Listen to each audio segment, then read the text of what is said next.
Good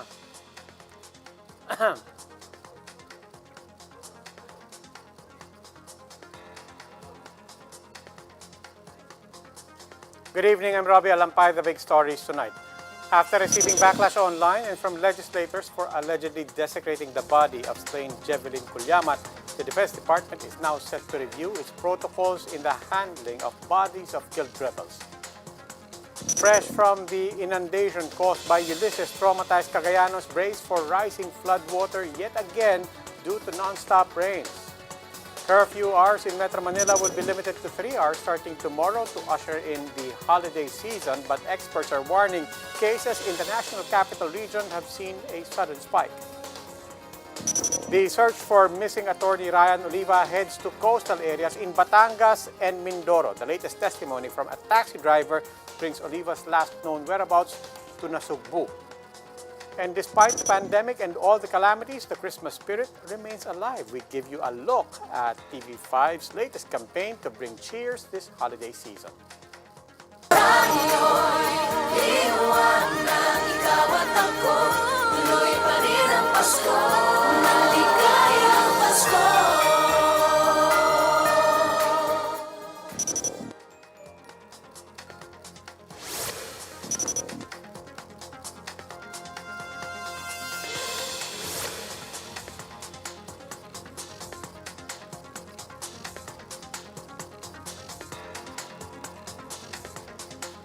We begin tonight with the Defense Department set to review its protocols in handling the bodies of killed rebels.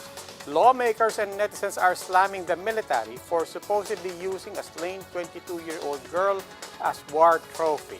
Our correspondent, Jem Avancenia, was able to speak with Jevilyn Culyamat's family. She also joins us live from Surigao del Sur. Jem, how is Jevilyn's family taking this all?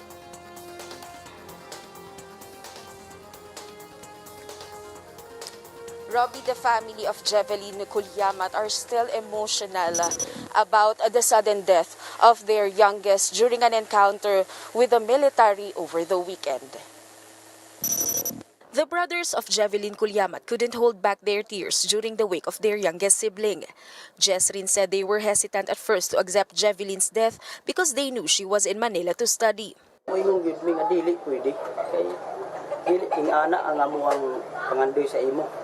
On Sunday, the Army reported that the 22-year-old girl was killed in a shootout in the town of Marihatag, Surigao del Sur. According to the military service, Jevilyn, or alias Kareb, was a medic under the Guerrilla Front 19 of Northeastern Committee. A photo from the 3rd Special Forces Battalion showed her body laid down with seized weapons while soldiers posed in the back. The Filipino News Agency posted a photo on Twitter, which has since been deleted following the outcry of netizens. The victim's mother, Euphemia Culyamat, herself has strongly condemned the military for disrespecting the remains of her daughter.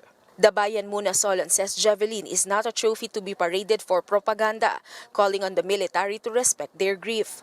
Euphemia explains that her youngest child joined the New People's Army because of the abuses of the military among the Lumads. Defense Secretary Delfin Lorenzana says it is normal for the armed forces to post photographs of slain rebels, but has ordered to review the protocols nonetheless. Siguro we will study kung paano natin mapangalagaan naman yung dignidad at saka yung privacy ng mga families. He adds that the death of Jevilyn is all the more reason why minority Solons should denounce the CPP-NPA. A member of the Army visited the wake of Jevilyn in the town of Lianga, Surigao del Sur earlier on Monday. Brigadier General Alan Hambala of the 41st Infantry Brigade personally asked for apologies. Hambala explained that it was never their intention to present the dead body of their family member as a war trophy. I'll be taking yung full responsibility sa nangyari. Din pinaparating ko yung personal kong pakikiramay, personal kong apologies sa pamilya. The Army assured the bereaved family of continuous assistance until Jevilyn is laid to rest.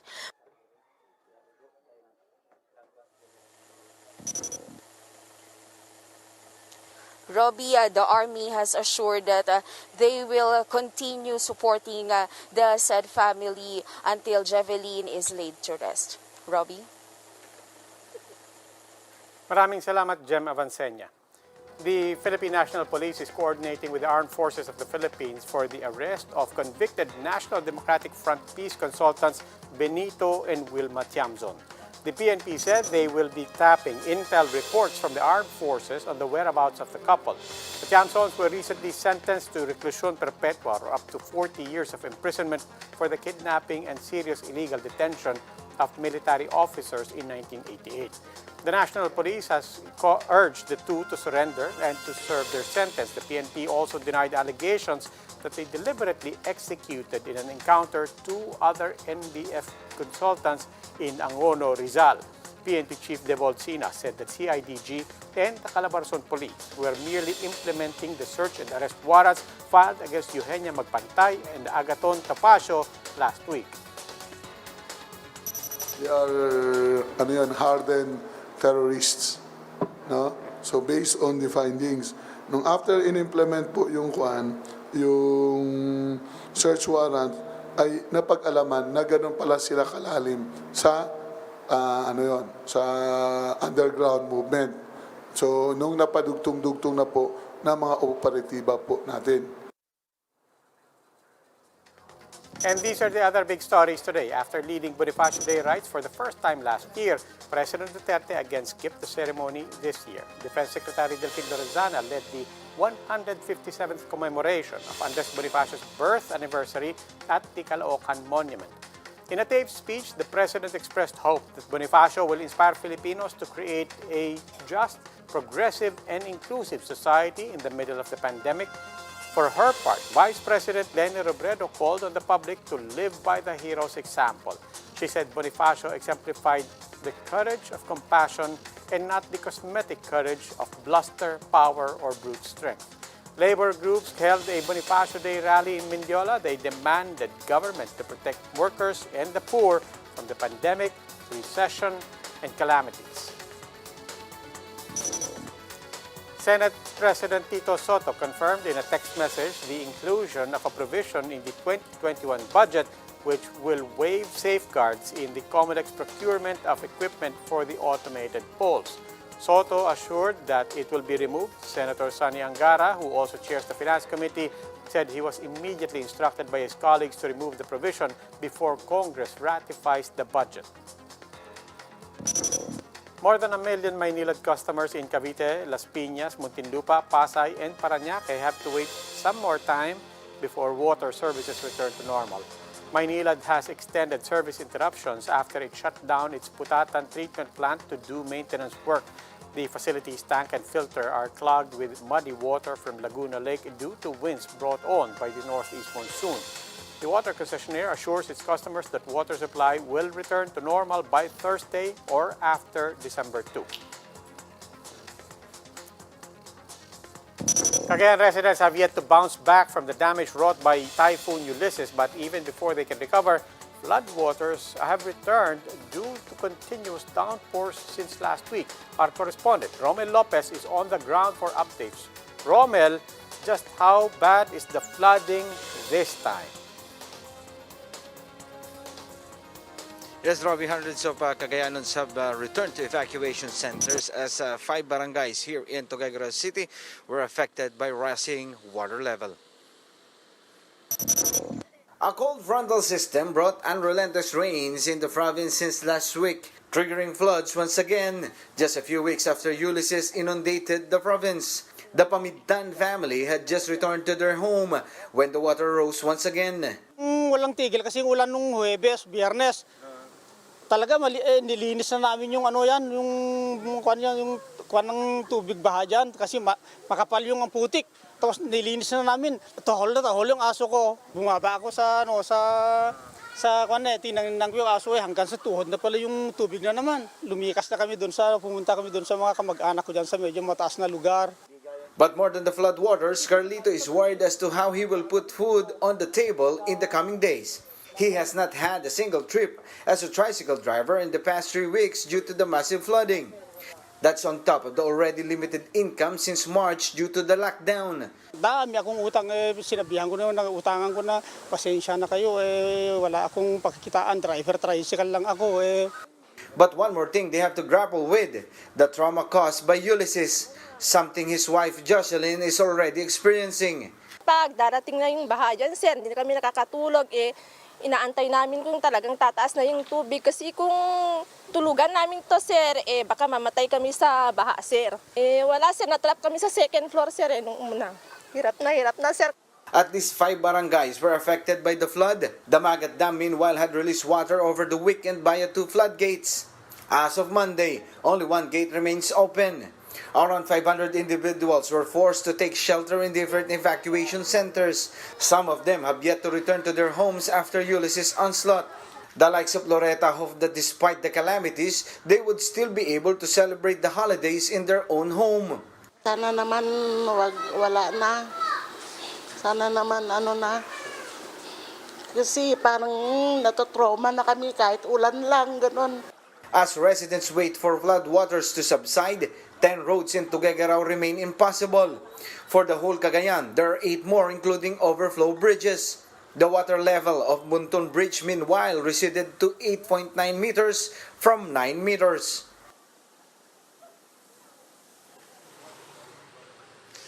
Robbie, on the bright side, the weather here has already improved. Authorities aren't taking any chances though. They're continuing monitoring the situation from the ground. Robbie? Maraming salamat, Romel Lopez. We'll go for a quick break. When the big story returns. Despite an uptick in cases in Metro Manila, curfew hours in the region will be slashed to 3 hours starting tomorrow. And if you don't have your RFID stickers yet, the Transportation Department has allowed a transition period up to January 11. We'll give you the details later.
Good evening, you're still watching The Big Story. I'm Robbie Alampay.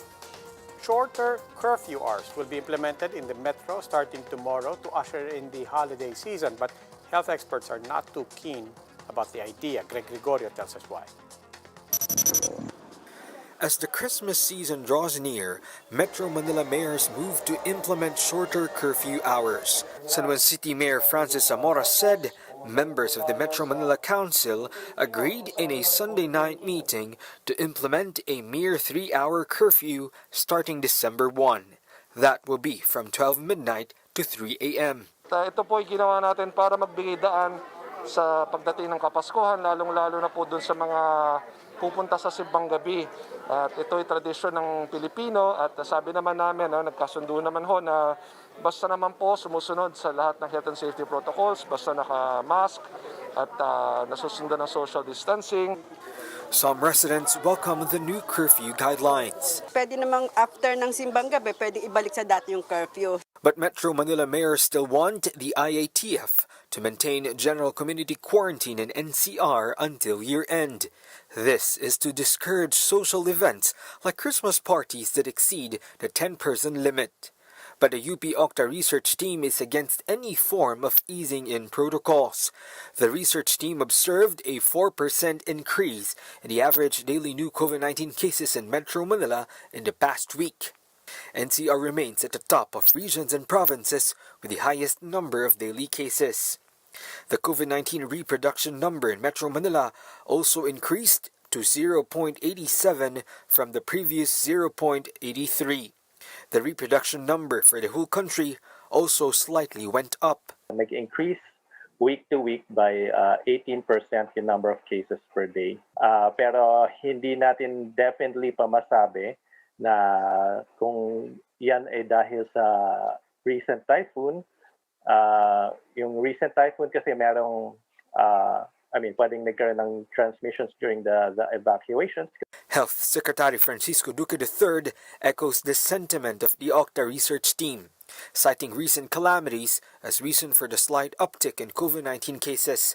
But he also sees one more factor. Siyempre, itong pagsalubong ng Kapaskuhan at nasa GCQ tayo, yung mga tao ay muling lumaki ang bilang ng lumalabas at nakikihalubilo, minsan nakakalimutan ang pagsunod sa minimum health standards. Marikina City residents are among those who severely suffered from the recent typhoons. Marikina Mayor Marcelino Teodoro says almost 5% of their affected population is still in evacuation areas. Some have yet to complete their clearing, while some lost their houses. 5 of their evacuees tested positive for COVID-19, while some have already recovered. But Teodoro clarifies that these individuals were infected prior to evacuation. Kasi isang kaso, dalawang kaso sa isang evacuation center, magkalayo pa yung kanilang assigned room, kaya hindi masabing nagkaroon ng transmission. Marcelino admits, though, that celebrations this coming Christmas might add to the number of COVID-19 cases in this city.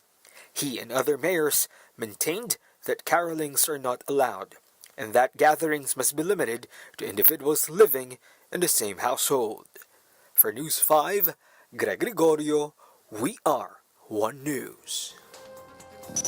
Motorists are still scrambling to get RFID stickers installed on their vehicles ahead of the deadline for cash transactions in toll plazas. We have Jenny Dongon reporting live in Parañaque to give us the latest.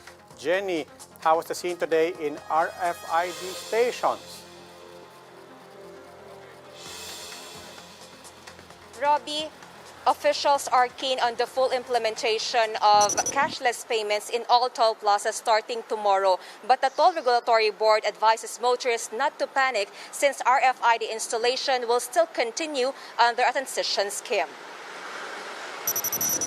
Felix Pitlo, a taxi driver, started to line up for the installation of the radio frequency identification or RFID sticker since 10 this morning.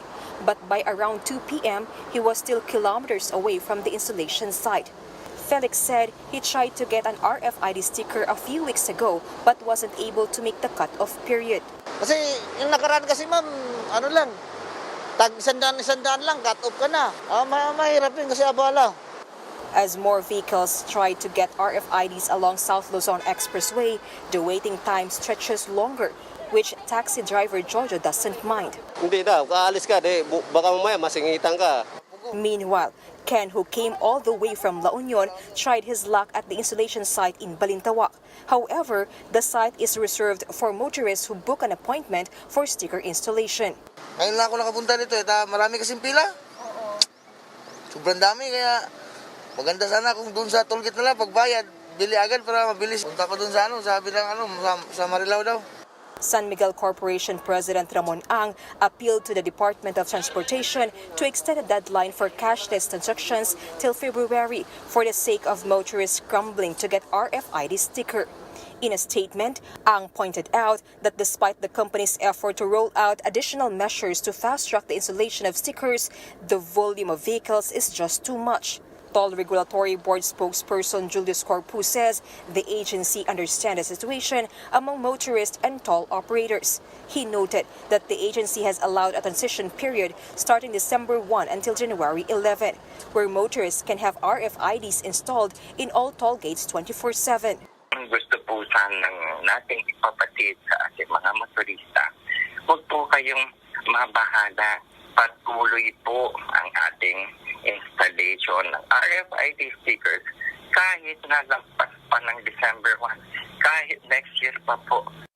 Corpus reiterated that during the transition period from December 1 to January 11, there will be no apprehensions or penalties if a motorist still has no RFID installed.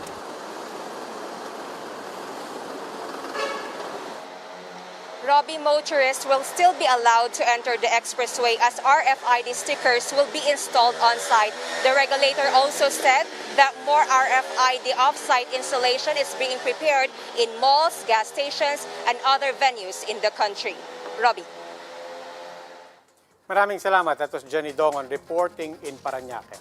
Now let's pause for a quick break. When we come back, the fraternity of missing lawyer Ryan Oliva is offering a 100,000 peso reward for anyone who can offer substantial information on his whereabouts. And TV5 and Signal have just launched their latest movement encouraging Filipinos to be a blessing this Christmas. A look at the campaign next.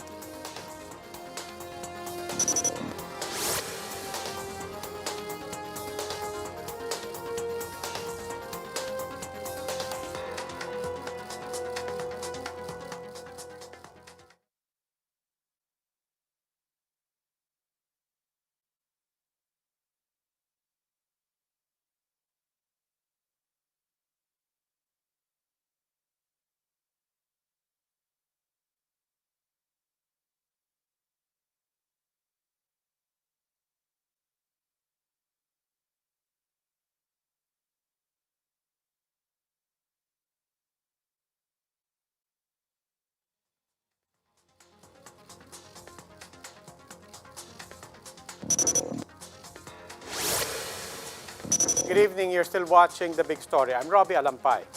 The family of missing lawyer Ryan Oliva continues to appeal for information on his whereabouts. The National Bureau of Investigation says the UP professor was last seen riding a taxi to Nasugbu, Batangas. Marlene Alcaide has more details. A CCTV footage taken past 10 a.m. on November 22 shows a guy in white shirt exiting an establishment in Taguig. The National Bureau of Investigation has identified him as Ryan Oliva, a lawyer and a UP professor who has been missing for more than a week. In a Facebook post, his family had sought the public's help in locating Oliva, who also works as a legislative liaison officer at the Tourism Department. Authorities have identified the taxi Oliva took before he went missing. NBI spokesperson Ferdinand Lavin said the lawyer hailed the vehicle at a mall in Pasay City. Pagsakay sabi ni Attorney Oliva, ito yung sabi ng taxi driver, dalhin mo ako sa dagat. So sabi ng taxi driver, saang dagat? Sabi niya, kahit saan basta may dagat. So nagbanggit ang taxi driver at nung nabanggit niya na Sugbo, sabi niya, sige doon. So, pumunta sila doon. Oliva also supposedly asked the taxi driver to pull over near an ATM in Kawit, Cavite. And then he got 5,000 pesos doon sa ATM. When he got back to the taxi to the cab, he gave 1,000 doon sa driver, paunang bayad, and then they drove to Barangay Bukana. Nung nakita ni Atty. Oliva na may mga beaches na doon, sabi niya, para mo ako dito. Quoting the taxi driver, Lavin said the missing lawyer made him wait for hours. A stranger believed to be a boatman later approached the driver saying that he could now leave as instructed by Oliva. Tricycle drivers in the vicinity were also able to identify the missing lawyer according to the NBI. Yung sinasabi ng taxi driver na doon niya binaba, may corroborating statements, yung ibang witnesses, yung tricycle driver, that indeed may bumaba doon na pinakita ng agents natin yung kanyang pictures. On November 27, the Mimaropa police found the lawyer's belongings at the seashore in Looc Occidental, Mindoro. The bag contains Oliva's IDs, ATM card, mobile phone, and cash, among others. Until now, there are no reported sightings of Oliva after his taxi ride to Nasugbu, Batangas. His family and friends continue to appeal for help to determine his whereabouts. The Alpha Phi Beta fraternity is offering a reward money of 100,000 pesos to anyone who can provide a substantial information. For News 5, Marlene Alcaide, we are One News. And that wraps up today's big story. And with Christmas just 25 days away, there's no better way to spend the holidays by donating and being a blessing this Christmas. Take part and help send Noche Buena packs to typhoon-affected communities and partner beneficiaries. Because no matter the challenges we face this year, tuloy pa rin ang Pasko, kapatid. I'm Robbie Alampay, and we leave you with a movement launch of Tuloy pa rin ang Pasko.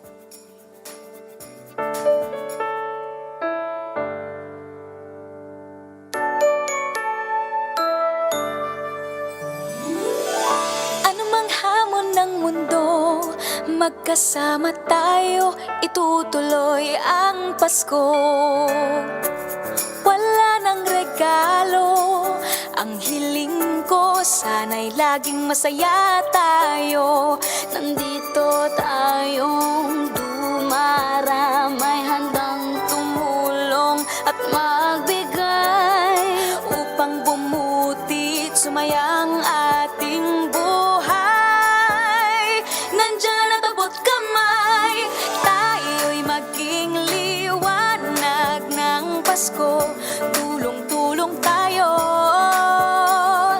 tayo'y liwanag, ikaw at ako, tuloy pa rin ang Pasko. Tayo'y maging liwanag ng Pasko. Tulong-tulong tayo, tayo'y liwanag, ikaw at ako, tuloy pa rin ang Pasko.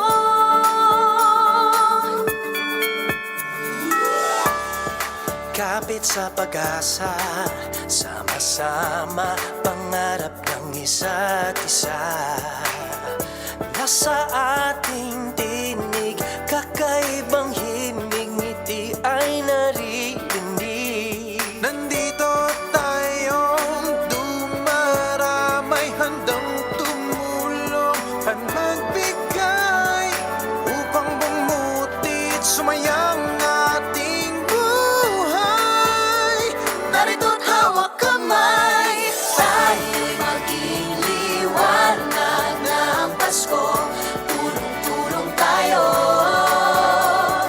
tayo'y liwanag, ikaw at ako, tuloy pa rin ang Pasko.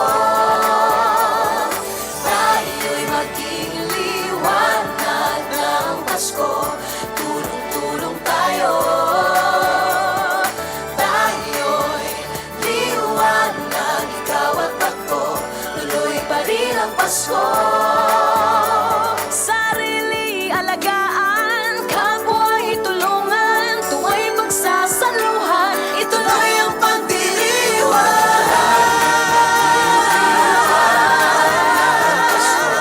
Tulong-tulong tayo, tayo'y liwanag, ikaw at ako, tuloy pa rin ang Pasko. Tayo'y maging liwanag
Minute po. 1 minute.